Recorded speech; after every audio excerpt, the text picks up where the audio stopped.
তারপর রাইসা আমাকে রেখে একাই গাড়ি নিয়ে চলে গেল। আমিও আগে বাইরে গিয়ে কিছু নাস্তা করে ভার্সিটির উদ্দেশ্যে রওনা দিলাম। ভার্সিটিতে পৌঁছে ক্লাসরুমের ভেতরে ঢুকতে রাইসার ছেলে বন্ধু আর মেয়ে বান্ধবীরা বলতে লাগলো, এই দেখ ক্ষেত আসছে ক্লাসে। মেয়েটি বলল, শুধু ক্ষেত না, এখন থেকে চাকরও হয়ে গেছে। বলেই সবাই হাসতে লাগলো।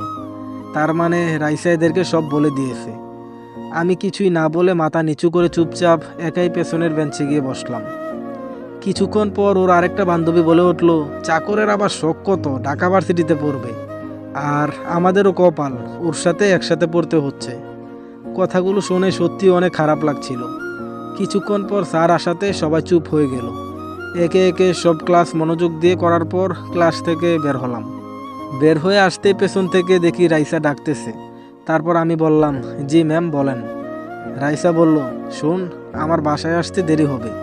আব্বু জিজ্ঞাসা করলে বলবি এক্সট্রা ক্লাস আছে, সেটা করেই আসবে। আমি বললাম, ঠিক আছে ম্যাম। রাইসা বলল, আচ্ছা যা। তারপর আমি ভার্সিটি থেকে বের হয়ে একটা শপিং মলে গেলাম। অল্প টাকায় কয়েকটা প্যান্ট আর টি শার্ট কিনলাম। তারপর সেখান থেকে সোজা বাসায় চলে আসলাম। বাসায় এসে যাবতীয় সব কাজ সেরে গোসল করে নিলাম। আন্টিকে অনেকক্ষণ যাবৎ দেখছি না। রুমে গিয়ে দরজায় নক দিলাম, কোনো সাড়া শব্দ নেই। তাই দরজা ঠেলে ভেতরে প্রবেশ করতে আমি অবাক হয়ে গেলাম, কেননা রুমে ঢুকে দেখি আন্টি অজ্ঞান হয়ে মেঝেতে পড়ে আছে। ছোটে তার কাছে গিয়ে বললাম, আন্টি কি হয়েছে আপনার, অজ্ঞান হয়ে আছেন কেন? আন্টির কোনো সাড়া শব্দ নেই। আমার অনেক ভয় লাগতে শুরু করলো। আমি কিছু না ভেবে আন্টিকে নিয়ে সোজা হাসপাতালের উদ্দেশ্যে রওনা দিলাম। আন্টিকে ইমার্জেন্সিতে ভর্তি করালাম। আমার তো ফোন নেই, তাই একটা নার্সকে বললাম, আপু আপনার ফোনটা একটু দেওয়া যাবে প্লিজ, অনেক ইমার্জেন্সি। প্রথমে দিতে রাজি না হলেও আমার অনেক জোরাজুরিতে ফোনটা দিল। আমি সরাসরি আঙ্কেলকে ফোন দিয়ে সব ঘটনা খুলে বললাম। আঙ্কেল বলল, আমি আসতেছি, তুমি চিন্তা করো না। ঠিক আছে আঙ্কেল। আমি রুমের বাইরে বসে আছি। আঙ্কেল 20 মিনিটের মধ্যে চলে এলো। এসে আমাকে বলল, এখন কি অবস্থা? আমি বললাম, জানি না, এখনও ডাক্তার বের হয়নি। তারপর কিছুক্ষণ পরে ডাক্তার বের হলো। আমরা দুজন ডাক্তারের কাছে গিয়ে বললাম, ডাক্তার কি হয়েছে ওনার, আর এখন কি অবস্থা? ডাক্তার বলল, আপনারা ওনার কে হন? আঙ্কেল বললেন, আমি ওনার স্বামী, আর এ আমাদের বাসাতেই থাকে। ডাক্তার বলল, ও, ঠিক সময় হাসপাতালে না আনলে ওনাকে হয়তো আর বাঁচানো যেত না। আমি জিজ্ঞেস করলাম, কি হয়েছে ওনার? ডাক্তার বলল, হার্ট ব্লক হয়েছিল। আঙ্কেল জিজ্ঞেস করলো, এখন কি অবস্থা? ডাক্তার বলল, এখন আলহামদুলিল্লাহ ভালো আছে, তবে একটু খেয়াল রাখবেন এরকম যাতে আর না হয়। আঙ্কেল বলল, আমরা কি ওনাকে বাসায় নিয়ে যেতে পারবো? ডাক্তার বলল, না, 2 দিন থাকতে হবে, তারপর রিলিজ দেওয়া হবে। আঙ্কেল বলল, আচ্ছা ঠিক আছে। তারপর ডাক্তার চলে গেলেন। আন্টিকে বেডে শিফট করা হলো। তারপর আঙ্কেল আমাকে বলল, তোমার কাছে আমি অনেক ঋণী বাবা, কি বলে যে তোমাকে ধন্যবাদ দিব। আমি বললাম, ছি ছি আঙ্কেল, এগুলো কি বলতেছেন? আমি আপনাদের কাছে আরও অনেক বেশি ঋণী। আপনি আমাকে আশ্রয় না দিলে আমি কোথায় গিয়ে থাকতাম? উনি তো আমার মায়ের মতোই। এটা তো সন্তানের কর্তব্য মাকে রক্ষা করার, তাই না? আঙ্কেল কোনো কথা না বলে সরাসরি আমাকে জড়িয়ে ধরল। আমিও একটু মুচকি হাসলাম। কিছুক্ষণ পর আঙ্কেল বলল, রাইসা কোথায়, ও আসেনি? আমি বললাম, না আঙ্কেল, ওর একটা এক্সট্রা ক্লাস আছে, সেটা করেই আসবে। আঙ্কেল বলল, ও আচ্ছা। তারপর আমি আর আঙ্কেল আন্টির বেডে গেলাম। আমি আন্টিকে বললাম, এখন কেমন আছেন আন্টি? আন্টি বলল, এখন একটু ভালো। তুমি যদি সময় মতো না আসতে, সত্যি আমি তোমাকে দেখতে পারতাম না, কিন্তু তুমি আমার বিপদে পাশে দাঁড়িয়েছো, আমাকে ক্ষমা করে দাও প্লিজ। আমি বললাম, ছি ছি আন্টি, এগুলো কি বলছেন? আমি তো আপনার ছেলের মতোই। ছেলের কাছে মা কখনো ভুল করতে পারে? আন্টি বলল, যে তোমাকে জন্ম দিয়েছে সে অনেক ভাগ্যবতী মা। আন্টির কথায় আমার আম্মুর কথা মনে পড়ে গেল। কিছুক্ষণ পর আমি বললাম, আচ্ছা বাদ দিন না আন্টি, আপনি রেস্ট নিন, কিছু লাগলে আমাকে বলবেন, আমি আপনার পাশেই আছি। আন্টি বলল, ঠিক আছে বাবা। তারপর আন্টি চুপচাপ রেস্ট নিতে লাগলো। আঙ্কেল ফোন করে রাইসাকে জানালো, কিন্তু তবুও তাড়াতাড়ি এলো না, বরং আজকে আসতে বেশি লেট করেছে। রাইসা হাসপাতালে পৌঁছাতে আঙ্কেল বলল, রাইসা এতক্ষণ কোথায় ছিলে? তোমাকে আমি কখন ফোন করেছি, আর তুমি কখন আসছো? নিজের বাবা মায়ের প্রতি তোমার কোনো দায়িত্ব আছে নাকি নেই? রাইসা বলে, বললাম তো এক্সট্রা ক্লাস ছিল। এটা বলার সাথে সাথেই ঠাস ঠাস হ্যাঁ, ঠিকই বুঝেছেন। আঙ্কেল রাইসার গালে 2টা থাপ্পড় বসিয়ে দিল। আমি আঙ্কেলের এরকম করতে দেখে বসা থেকে উঠে দাঁড়ালাম। তারপর আঙ্কেল বলল, মিথ্যা কথা বলার জায়গা পাও না? এত রাতে তোমার কিসের এক্সট্রা ক্লাস? রাকিব কখন আসছে আর তুমি কখন আসছো? রাইসা বলল, সরি আব্বু। আঙ্কেল বলল, আর যেন এরকম করতে না দেখি। বলে আঙ্কেল আন্টির বেডে চলে গেল। আমি ওখানেই হয়ে দাঁড়িয়ে রইলাম। তারপর রাইসা আমার কাছে হনহনিয়ে এসে রাগি চোখে বলল, তুই আব্বুকে এগুলো বলছিস তাই না? আজ তোর জন্য আব্বু আমার গায়ে হাত তুললো। এর প্রতিশোধ আমি নিবই তোর থেকে, মনে রাখিস গাইয়া খ্যাত। আমি বললাম, আমি কিছুই বলিনি ম্যাম, শুধু শুধু আমাকে বসতেছেন। রাইসা বলল, চুপ কর তুই, তোর আর কোনো কথাই আমি শুনতে চাই না। বলেই রাইসাও আন্টির বেডের কাছে গেল। কিছুক্ষণ পর আমিও সেখানে গেলাম। তারপর বললাম, আঙ্কেল এখানে সবার থাকার প্রয়োজন নেই, আপনি আর রাইসা বাসায় চলে যান, আমি আন্টির সাথেই আছি। আঙ্কেল বলল, সেটা কেমনে হয়? তুমি একাই থাকতে পারবে না, আমিও থাকবো, রাইসা বাসায় যাক। আমি বললাম, না আঙ্কেল, ও একটা মেয়ে মানুষ, এত রাতে একা ছাড়া উচিত হবে না, তাই আপনিও ওর সাথে যান, আমি এখানে আছি, সমস্যা নেই। আঙ্কেল বলল, কিন্তু আঙ্কেল পুরো কথা বলার আগেই আন্টি বলে উঠল, রাকিব তো ঠিক কথাই বলেছে, এখানে ও থাকলেই হবে, তুমি চিন্তা করো না, এখন ওর প্রতি আমার পুরো বিশ্বাস আছে, তুমি আর রাইসা বাসায় যাও। আঙ্কেল বলল, আচ্ছা ঠিক আছে, তাহলে আমরা গেলাম।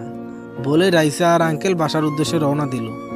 আমি আন্টির পাশে বসে আছি, ওনাকে ঘুমানোর চেষ্টা করতে বললাম। আমি সারা রাত জেগেই ছিলাম।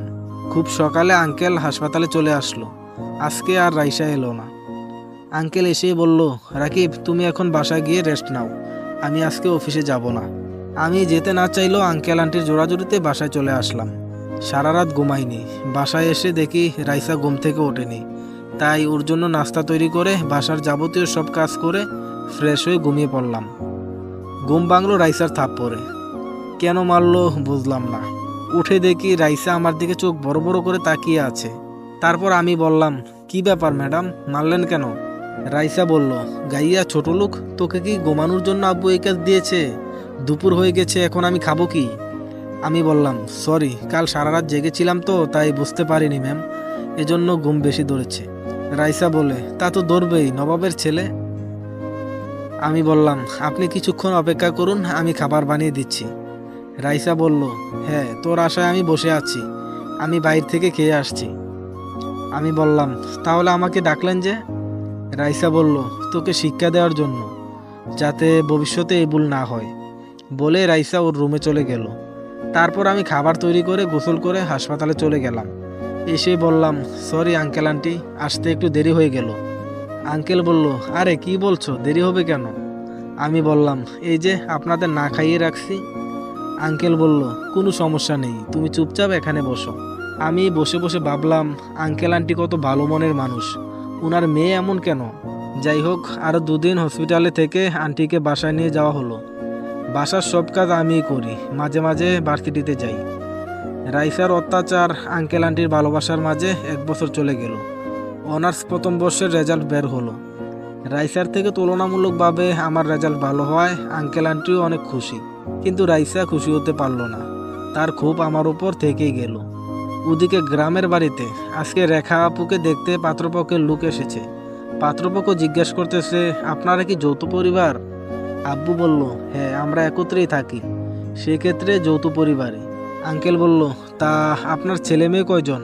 আব্বু বলল, আমার এক ছেলে আর এটা বড় মেয়ে যাকে আপনারা দেখতে এসেছেন, আর আমার ছোট ভাইয়ের 1 মেয়ে।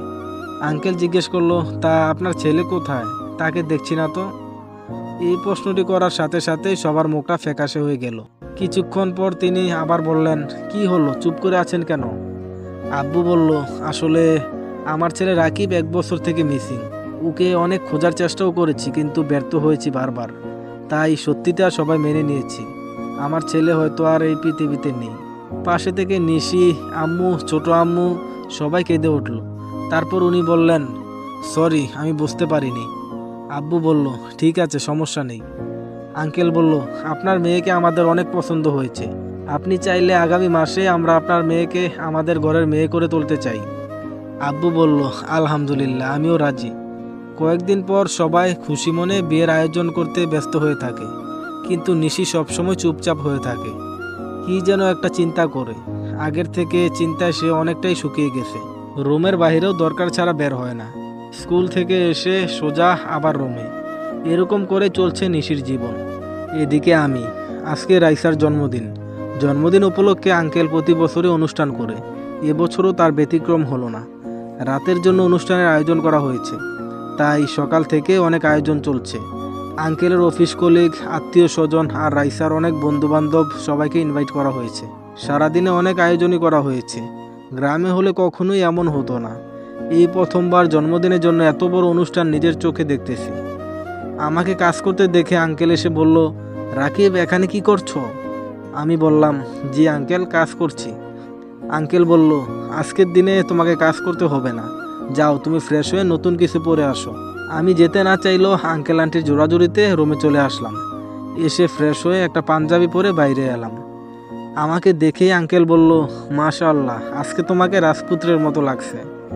আমি বললাম, ধন্যবাদ আঙ্কেল। উপর থেকে রাইসা সিঁড়ি বেয়ে নিচে আসছিল। ওকে আজকে অনেক সুন্দর লাগছে। চোখ সরাতে চেয়েও কেন জানি সরাতে পারলাম না। তারপর রাইসা নিচে এসে আমাকে বলল, এরকম ছেঁচড়া ছেলেদের মতো তাকিয়ে আছিস কেন? ওর কথা শুনে আমি চোখ নামালাম, তারপর বললাম, সরি। তারপর রাইসা ওর বন্ধুবান্ধবীদের কাছে চলে গেল।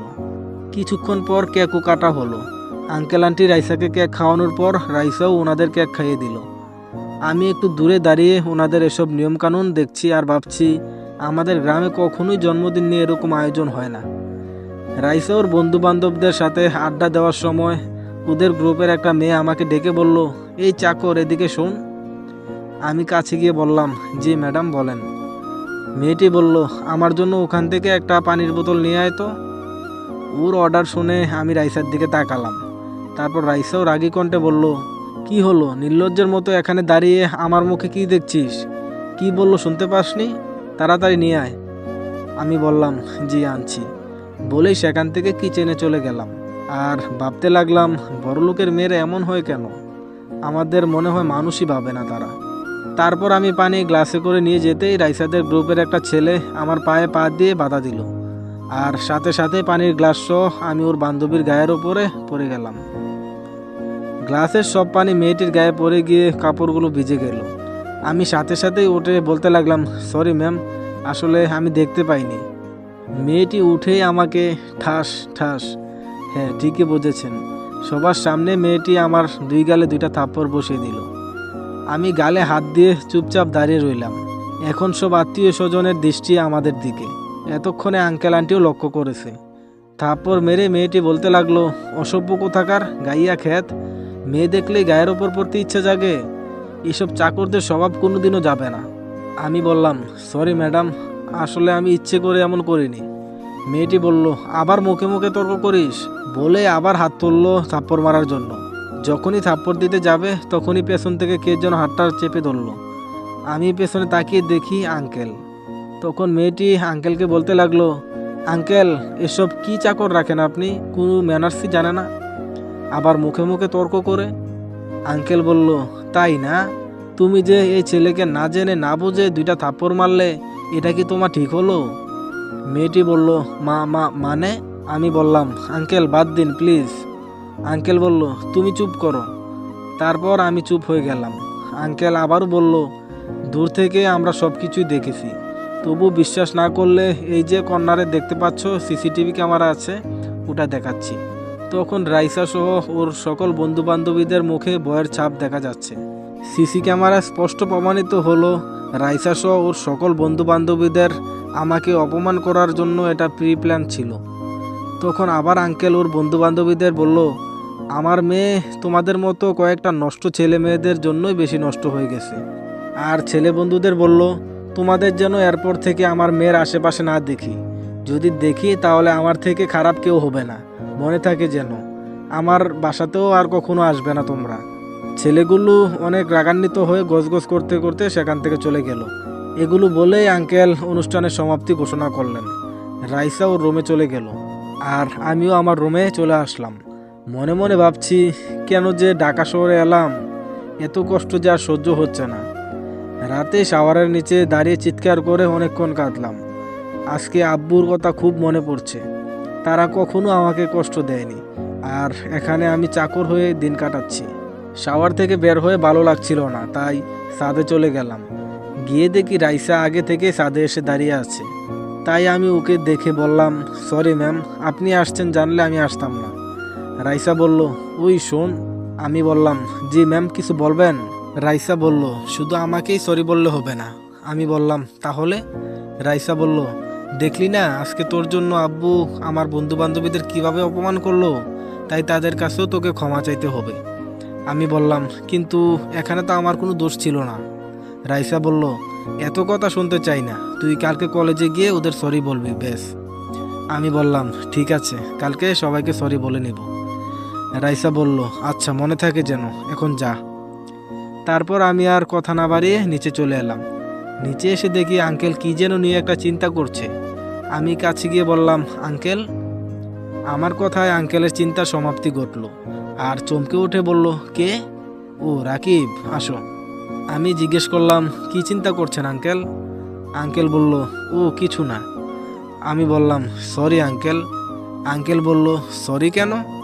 আমি বললাম, আজকে আমার জন্য আপনাকে এত অপমানিত হতে হলো। আঙ্কেল বলল, কোনো অপমান না, যা করেছি ঠিকই করেছি, এসব নিয়ে তুমি চিন্তা করো না, তুমি যাও, ঘুমিয়ে পড়ো। ঠিক আছে আঙ্কেল, বলে আমি সেখান থেকে রুমে চলে আসলাম। এসেই ঘুমিয়ে পড়লাম। সকালে ঘুম থেকে উঠে আঙ্কেল আন্টি আর রাইসার জন্য চা বানালাম। পরে নাস্তাও রেডি করে রুমে আসলাম। কিছুক্ষণ পর আঙ্কেলের আওয়াজ শুনতে পেলাম। বাইরে গিয়ে দেখি আঙ্কেল রাইসাকে বকাবকি করছে আর বলছে, রাইসা বলো, 20,000 টাকা কি করছো? ডয়ারে পাচ্ছি না কেন? রাইসা বলল, আব্বু আমি টাকা নেইনি। আঙ্কেল বলল, আমি খুব ভালো করেই জানি তুমি টাকাটা নিয়েছো। রাইসা বলল, বিশ্বাস না করলে আমার রুমটা সার্চ করো। রাইসার কথা মতো আঙ্কেল গিয়ে সার্চ করলো, কিন্তু টাকা পেল না। তখন রাইসা বলল, কি আমার কথা বিশ্বাস হলো তো? আঙ্কেল বলল, তাহলে টাকাগুলো গেল কোথায়? রাইসা বলল, বাসাতে তো আরেকজনও আছে, তার রুমটাও সার্চ করো। আঙ্কেল বলল, কি বলতে চাচ্ছ তুমি? রাইসা বলল, আমার রুমটা যেহেতু সার্চ করছো, তাহলে তোমাদের রাকিবের রুমটাও সার্চ করো। আঙ্কেল বলল, ও তোমার মতো না, তবুও তোমার সন্দেহ মেটানোর জন্য সার্চ করছি। বলে সবাই আমার রুমে চলে আসলো। আমি শুধু দাঁড়িয়ে থেকে রাইসার নাটকগুলো দেখে যেতে লাগলাম। কিছুক্ষণ পর সার্চ করে রাইসা আমার ব্যাগ থেকে 20,000 টাকার একটা বান্ডেল বের করলো। এটা দেখা মাত্র আমি সহ সবার চোখ কপালে উঠলো। আমি নিজেও বুঝতে পারছি না টাকাগুলো আমার ব্যাগে কি করে এলো। তারপর আঙ্কেল বলল, রাকিব, শেষ পর্যন্ত তুমি? আমি বললাম, আঙ্কেল বিশ্বাস করেন, আমি জানি না এই টাকা কিভাবে আমার ব্যাগে এলো। রাইসা বলল, হ্যাঁ, টাকার তো হাত পা গজিয়েছে, তাই তোর ব্যাগে আসবে, চোর কোথাকার।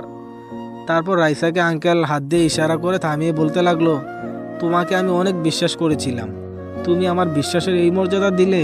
ছি, আজ তুমি সত্যি প্রমাণ করে দিলে গ্রামের ছেলেদের জায়গা কখনো শহরে হয় না। আমি আঙ্কেলের কথায় অনেক কষ্ট পেলাম। শেষ পর্যন্ত সেও আমাকে ভুল বুঝলো। আমার চোখ দিয়ে অঝরে পানি পড়ে যাচ্ছে। চোখ মুছে আমি বললাম, আঙ্কেল বিশ্বাস করেন, আপনার কোথাও ভুল হচ্ছে, আমি টাকা চুরি করিনি। আঙ্কেল বলল, থাক, আর কিছু বলতে হবে না, ভুল আমি এতদিন বুঝে আসছিলাম, কিন্তু আজ তুমি আঙ্গুল দিয়ে সেই ভুল দেখিয়ে দিলে। আমি নিশ্চুপ। আঙ্কেল বলল, তোমার নিশ্চুপ থাকা এটাই প্রমাণ করে যে তুমি টাকাটা নিয়েছিলে। তুমি আমার পরিবারকে বাঁচিয়েছো, তাই তোমাকে আরেকটা সুযোগ দিলাম, এটাই তোমার শেষ সুযোগ, কিন্তু আর কখনোই আমার বিশ্বাস অর্জন করতে পারবে না। বলে আঙ্কেল আমার রুম থেকে চলে গেল। তারপর রাইসা আমার কাছে এসে শয়তানি মার্কা একটা হাসি দিয়ে বলল, আমার সাথে লাগার পরিণাম এখন হারে হারে বুঝবি। রাইসা কারো ঋণ বাকি রাখে না, সুদে আসলে তা ফেরত দিলাম। বলে রাইসা ওর রুমে চলে গেল। তার মানে এসব রাইসার কাজ। আমার প্রতি আঙ্কেলের ঘৃণা জন্মানোই ওর আসল উদ্দেশ্য। সেই দিন আর ভার্সিটিতে গেলাম না। রাতের বেলা